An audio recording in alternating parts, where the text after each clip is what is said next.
So, hi everyone. How are we doing? Good. Good. Hope everyone's sitting comfortably. Matt and I have got the honour of kicking proceedings off today.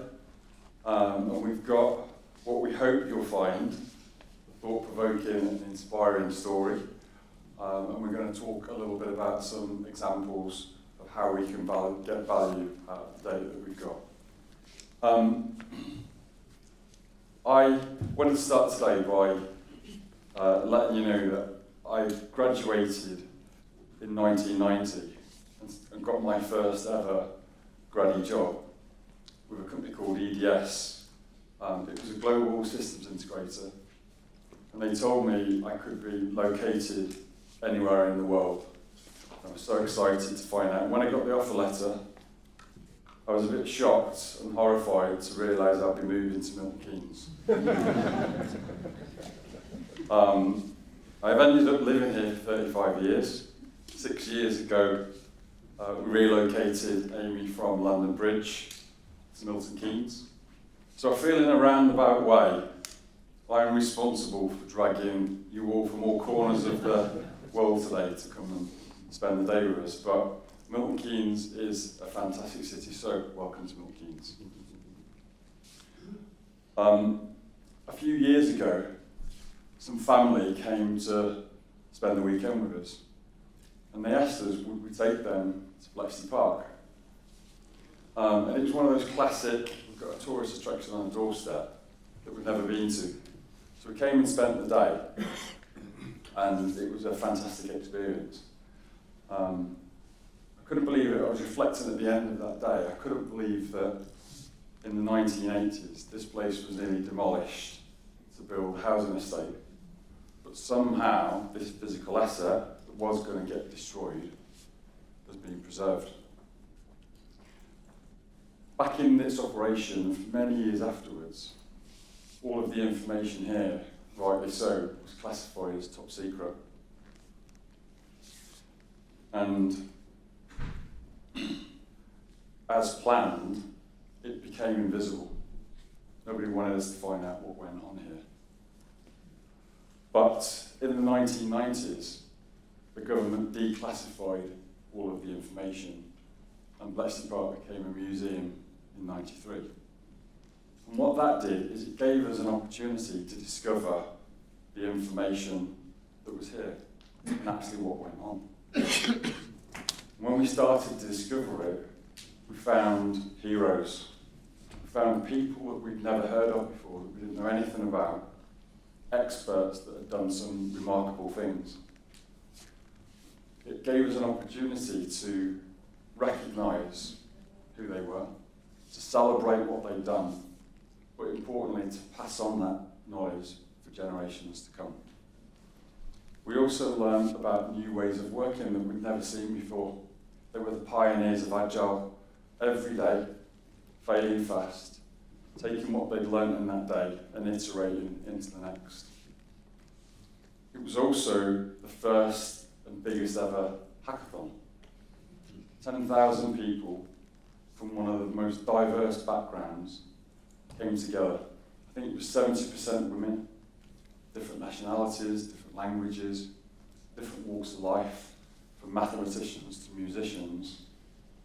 They all came together with a very slim management structure to work on one single problem for 10 years. It was incredible. We also discovered secrets that we knew nothing about, patterns and formulas that derived some amazing intelligence that, as Tom said, was massively important during the war. And we also found out about innovation. These guys invented the first ever computer, and some would argue were the fathers of artificial intelligence. The story that I'm trying to convey today is actually remarkably similar to Bletchley Park. Organisations all over the world have amassed petabytes of data and have stored it across thousands of different systems. But they have inadvertently let that information also become invisible. And over time, that's got dark, and old and unfamiliar. We've struggled to discover that and explore it. And as a result, over time, that also has become undervalued.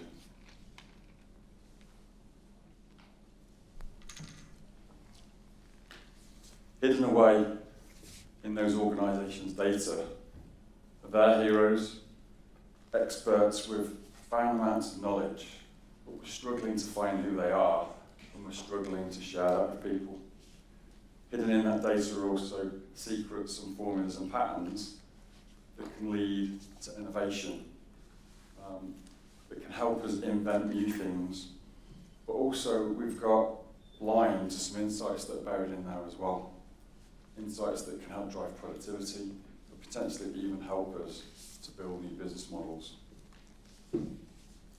So today Matt and I are going to share two short stories.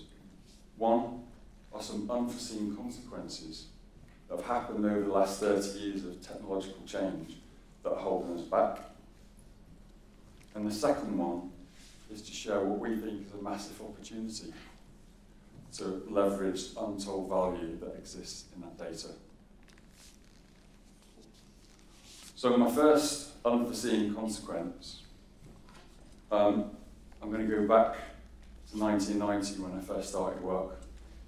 When I did, managers used to pin physical memos onto a notice board.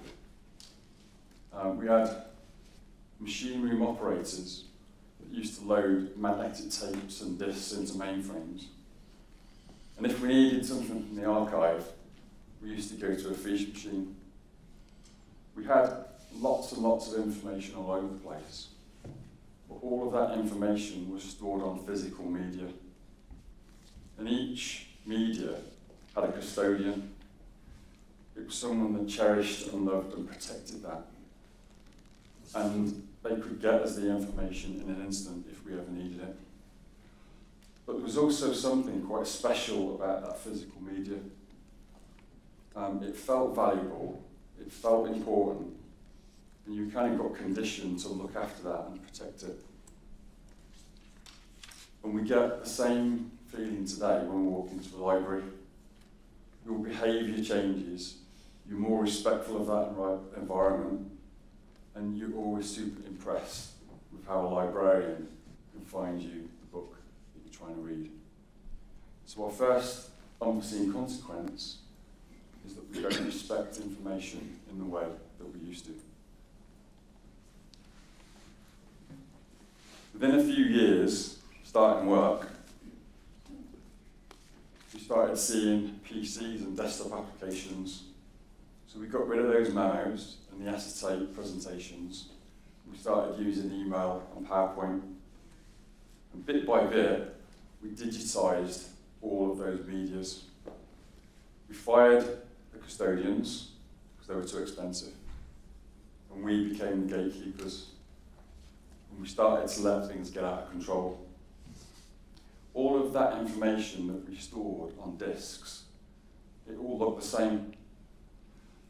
We started moving those disks into data centers and into clouds. It became far we couldn't really see it or touch it. We started copying information via email all over the place because we could.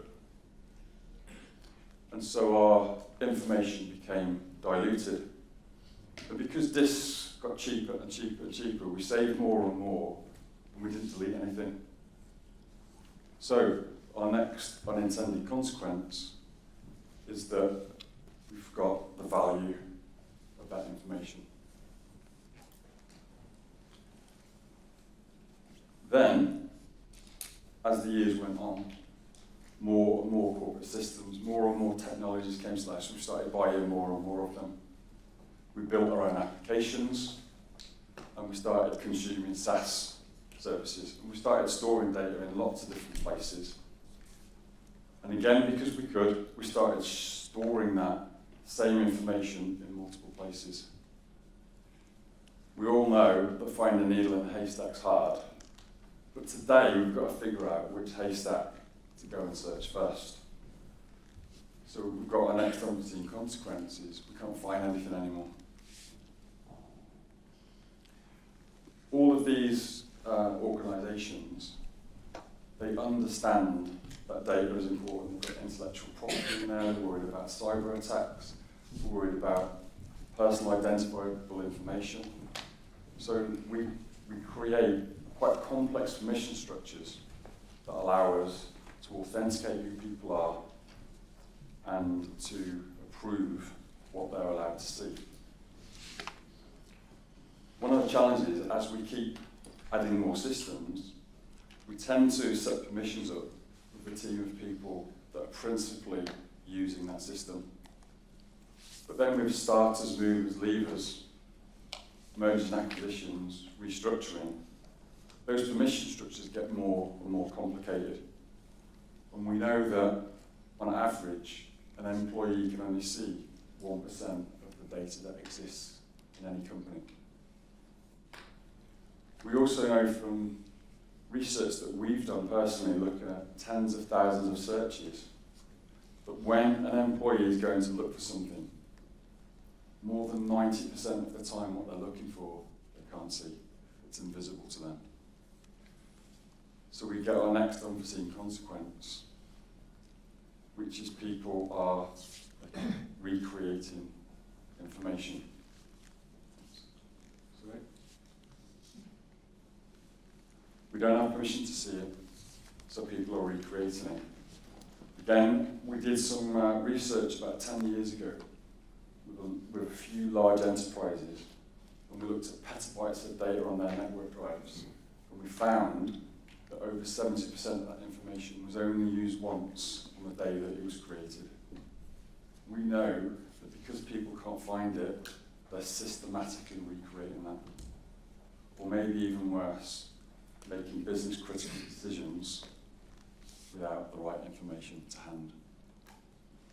So my last unforeseen consequence is we've become laggards in business. I remember early in my career, all of the new tech came from work. And these days, it seems to have flipped the other way around. We've allowed our data to get in such a mess, we're really struggling to take advantage of new technologies like artificial intelligence. Paul Maker, who you're going to hear from in a while, he often tells me that AI is a bit like a power tool. If you give it to a knowledge worker, you can make them superhuman. The problem is AI requires good data. It's a bit like putting a Formula One engine into a go-kart. If you don't think about the brakes and the steering, then they're going to go off at the first corner and do themselves serious damage and to everyone around them. So we've got our last unforeseen consequence. We become our own worst enemy. We can't leverage AI, and we're providing a second-class experience in the office. If you add up those 5 unforeseen consequences over the last 20, 30 years, somehow we've managed to inadvertently divest our responsibility for data. And I now think it's the time that we change that and started to create a much better experience in the office. So I'm going to hand over to Matt. Matt and I were joking earlier. I said Matt's a lot younger than I am, and he's probably only got 20 years of experience. And then I found out today that we probably started our careers in the same year, 1990. But Matt has been on a journey with Iron Mountain, and they've seen some incredible, over that 30 years, seen some incredible digital transformation. But Matt, would you mind sharing some of your thoughts on? Yeah, certainly.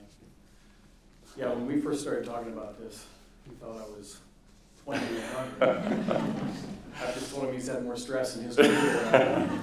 So, as we started talking about this and I started learning more about where we are as a physical presence as to what we're doing, I started thinking about the amount of data the workers here had to process. Unstructured data probably came in documents, came in code, came in listening devices, what it might be. But all that data came in unstructured, And then how do they classify that data when it came in? What was the chain of custody for that data? Like, it must have been immense because there were no tools available at that time necessarily to manage that, so they had to invent those tools. And then I think, from 1945 to 45 years later, which is 1990, I started my first opportunity as an intern at Andrews Consulting, which is now Accenture. In one of the first jobs, the first week I'm there, every day at 4 o'clock, which I really liked because it got me out of the office early, I had to go get the backup tapes.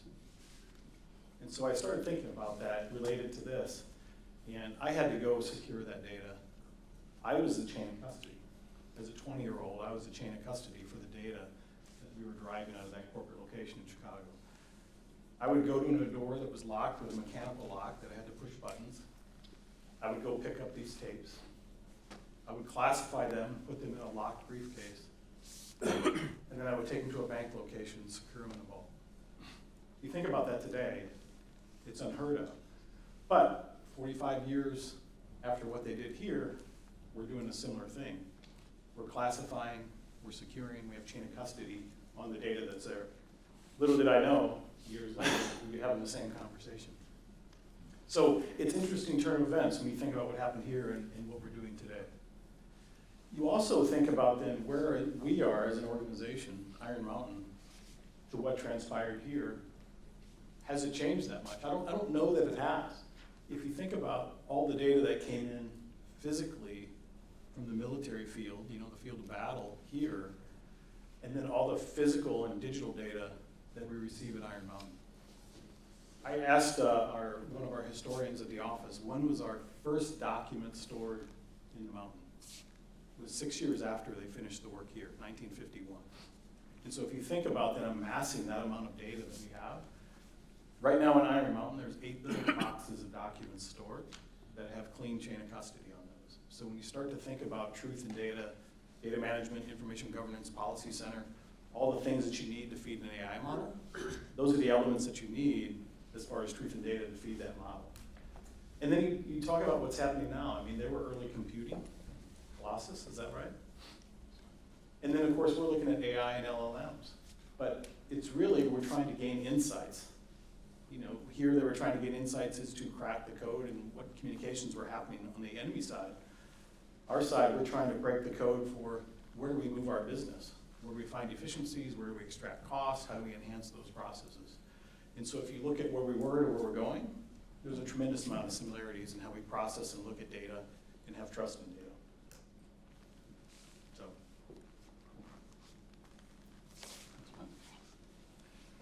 So we'll flip to our second short story, hopefully slightly more positive one. And really just to share with you what we think this massive opportunity is to unlock untold value from the data we've got. In 2018, Aiimi set about creating Aiimi Insight Engine. And today, that's our next generation workplace AI platform. We started that journey with some of our biggest and most favourite customers. Some of them are here today, so I had to give them a nod. And our best partners. And at the heart of that big idea was to create a new virtual data layer that didn't exist.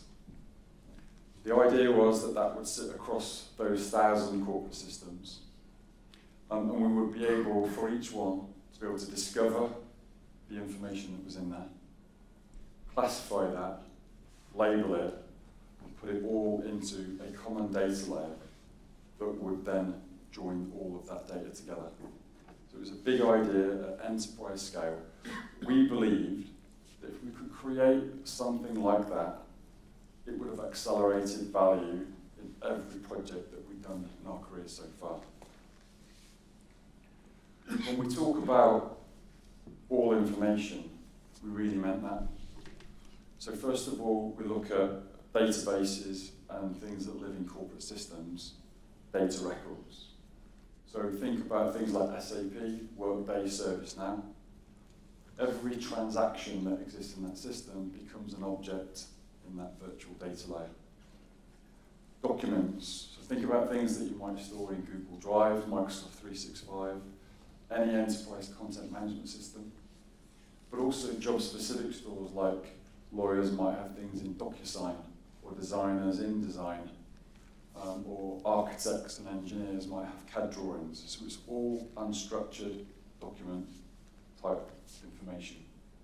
Next is collaboration and media. So how do we talk to each other and communicate and collaborate?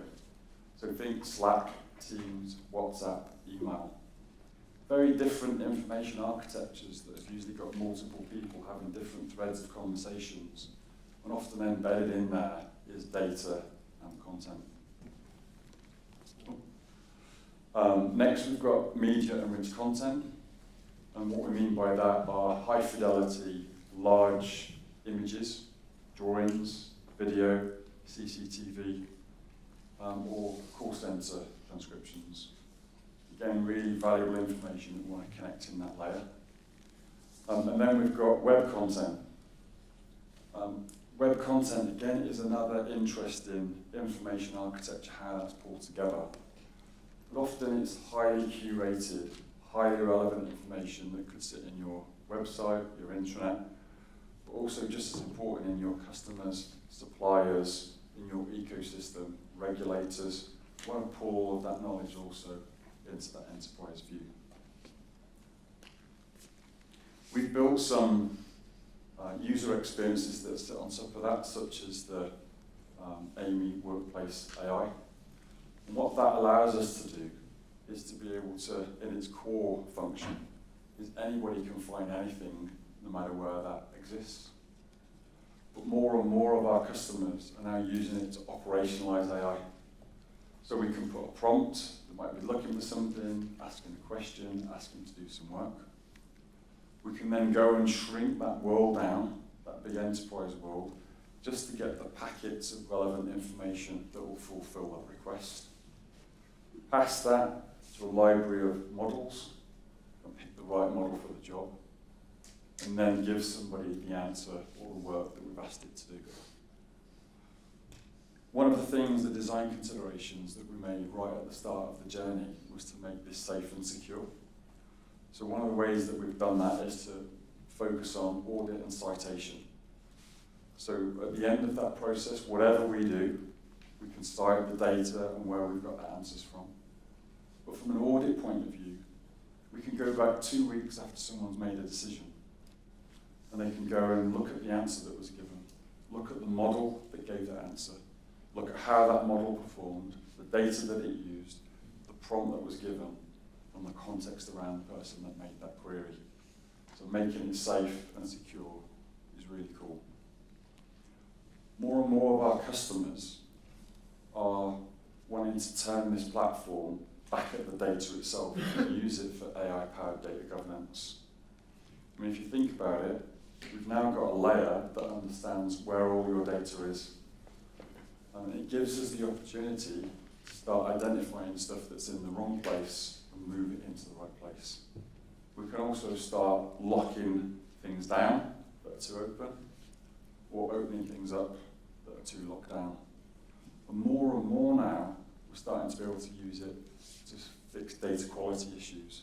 So where we're seeing missing or incorrect data in those data records, more often than not, the data exists in some unstructured content somewhere else. So we'll be able to remediate that.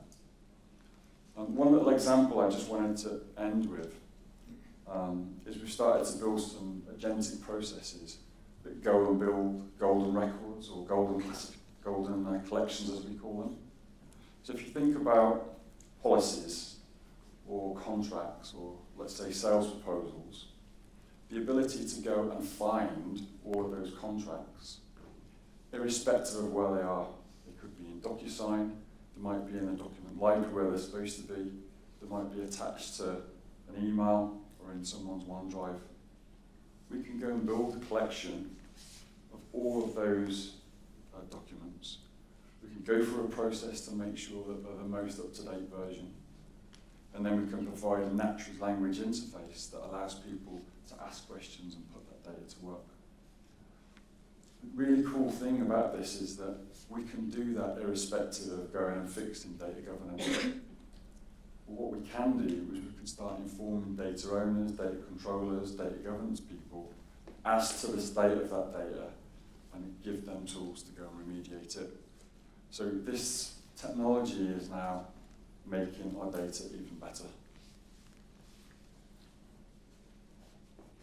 Matt, I know that Iron Mountain over the last, must be over 20 years, having been the custodian of physical information, they've been investing millions in R&D, building a digital experience platform, going on a very similar journey to what we've been doing at Aiimi. So Matt, would you mind just talking a little bit about that? Yeah. So Iron Mountain in general has been on a transformation and a journey. It's an organization that's over 70 years old. Large customer base, 95% of the Fortune 1000, 240,000 customers globally. Data center space, a lot of investments there. People know Iron Mountain from a document storage perspective and a document shredding perspective, not necessarily about Iron Mountain Digital, which is the fastest growing portion of our business. And what that traditionally means is how do you convert that data that's there? And the last estimate we saw was like 64 exabytes of data that exists in our warehouse. How do you transition that for our customers to make it digital? How do you leverage our data centers? How do you integrate that into their systems as well? And so you can see the opportunity and the growth that we've been going through with the digital side of the business. And as an example of that, which we can talk about, if you think about digital pathology, we have the glass slides with the research material on those that come from laboratories. We have over 1 billion of those stored in our facilities. We also work with organizations and laboratories.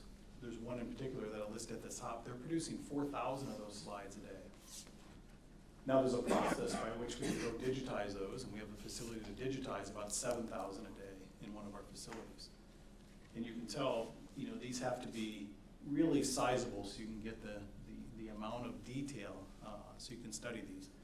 But it's really changing the discussion about not just research in a laboratory environment, educational purposes, teaching, additional research outside of the lab. So now as these slides become digitized, they become available for others to use, others to research, others to learn from. And so as we talked about, whether it be medical, continued medical research, we can then start to combine those old physical digital, or those physical records from a medical standpoint into a better research and digitize those and bring those together with real patient information, maybe anonymized, maybe not, depending on the use case. Bring it together with the documentation that we have here for additional research and learnings.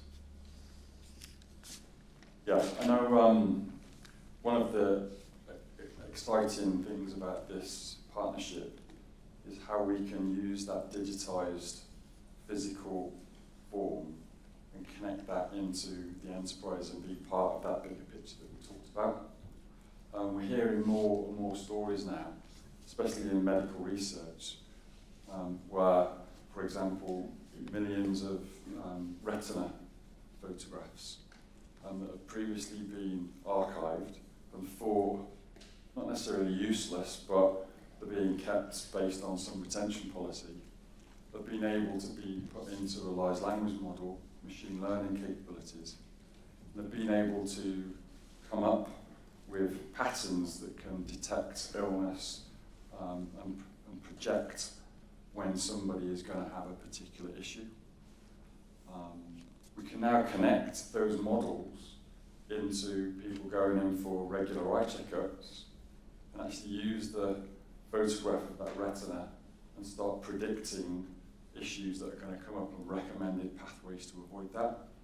So we're starting to really bring value from what something was old and dark and not discovered, and we're bringing that into life-changing applications. Another similar example, but a slightly different point. I remember reading a couple of years ago something very similar where photographs of biopsies on lung cancer patients oncologists were struggling to identify patterns in those biopsies that would give them accurate predictions of what was going to happen. They passed those same images into machine learning models, and it started identifying patterns, but it wasn't from the biopsy of the tissue. It was from related information that was on blood cells that just happened to be in the same pictures. And so a lot of our story here today is about connecting information and seeing insights that you didn't expect. There's another example. Hidden away was some magic in the blood cells, and from that, we've been able now to do blood tests that can detect lung cancer in patients a lot earlier on, even before they start materialising physically, and again recommending pathways to fix that. One final thing I wouldn't mind sharing is, whilst we've been on this journey, Paul Maker and I, we've long thought that these big enterprises that are our typical customers, often the amount of data, the size of it, the obligation of looking after it, it's almost felt like a burden. And we've always felt that that is the secret treasure trove. All of the lessons learned, all of those formulas, patterns, they are in there. And we do feel now that the technology is coming forward where we can start to realise that and surface those, and hopefully combat those digital native startup companies that tend to run loops around them. I think this is a really big moment. I think to add on to that too, you start thinking about the healthcare use cases and the impact of having good data to support that, so you don't misdiagnose some of those types of things. What we found is there's truth in data you can't see, which really brings a lot of the trust into building some of the models. There's been some research that we've analyzed, which is 0.1% of bad data in a large language model can skew the results by 5%. And so that's why it's critical that you have good information governance, good policy around how you're managing your data so you can trust that data and make it relevant. The other thing as we go through this with organizations about processing the data and making that dark data available to them is a good remediation process. It's typically the data that's redundant, it's obsolete, it's trivial, it may not be beneficial to bring into your model, but there's a broader process of not just bringing the dark data to life, but also managing that data as it comes into some of the models that we look at.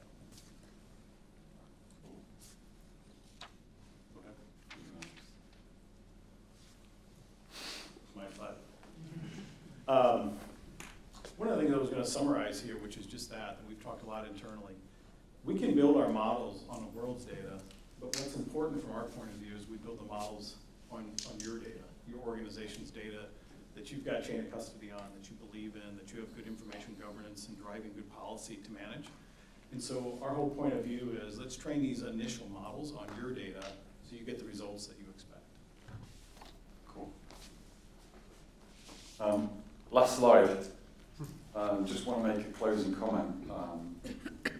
That I think sometimes you find yourself in the right place at the right time with the right people and the right partners.